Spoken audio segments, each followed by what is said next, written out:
കഴിഞ്ഞ 7 ദിവസങ്ങളിലായി ആലപ്പുഴയിൽ നടന്നുവന്ന എൻ്റെ കേരളം പ്രദർശന വിപണന മേളയ്ക്ക് സമാപനം. രണ്ടാം പിണറായി സർക്കാരിൻ്റെ 4ാം വാർഷികാഘോഷങ്ങളുടെ ഭാഗമായിട്ടാണ് മേള സംഘടിപ്പിച്ചത്. സർക്കാർ വകുപ്പുകൾ ഒരുക്കിയ 153 സ്റ്റാളുകളും 47 കൊമേഴ്ഷ്യൽ സ്റ്റാളുകളും ഉൾപ്പെടെ 200 സ്റ്റാളുകളാണ് മേളയിലുണ്ടായിരുന്നത്. അതിൻ്റെ വിശേഷമൊന്നും കാണാം. കഴിഞ്ഞ 9 വർഷത്തിനിടയിൽ കേരളത്തിലുണ്ടായ പ്രകടമായ മാറ്റങ്ങളാണ് മേളയിലൂടെ പ്രധാനമായും പ്രതിഫലിച്ചത്. മേളയുടെ സമാപനം PP ചിത്തരഞ്ജൻ MLA നിർവഹിച്ചു.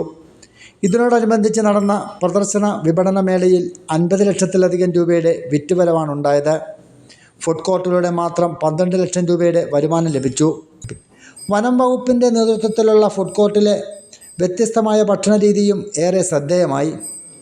മൂന്നാർ വൈൽഡ് ലൈഫ് ഡിവിഷൻ്റെ ചിന്നാർ വൈൽഡ് ലൈഫ് സാങ്ച്വറിയിൽ കരിമുട്ടി ഫോറസ്റ്റ് സ്റ്റേഷൻ്റെ കീഴിലുള്ള ഒരു സ്റ്റാറ് ഞങ്ങൾ ട്രൈബൽസിൻ്റെ അവർ കൃഷി ചെയ്യുന്ന ചാമ, മുളയരി, അതുപോലെ റാഗി അങ്ങനെയുള്ള അതുകൊണ്ടുണ്ടാക്കുന്ന വിഭവങ്ങളാണ്. മേളയോടനുബന്ധിച്ച് നിരവധി കലാകാരന്മാർ അവതരിപ്പിച്ച കലാപരിപാടികളും മേളയുടെ കൊഴുപ്പ് വർദ്ധിപ്പിച്ചു. ഇതിൽ MLA കൂടിയായ പിന്നണി ഗായിക ദലീമ ജോജിയുടെ പഴയകാല ഓർമ്മകൾ പങ്കുവയ്ക്കുന്ന ഗാനമേളയാണ് ആസ്വാദകർക്ക് ഏറ്റവും ആകർഷകമായത്. കേരളം എന്നുള്ള ഈ പ്രോഗ്രാം തന്നെയല്ല,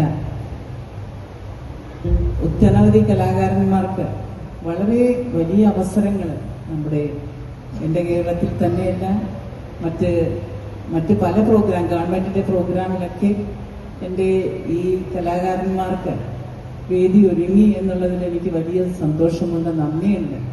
ഷാജഹാൻ, കൈരളി ന്യൂസ്, ആലപ്പുഴ.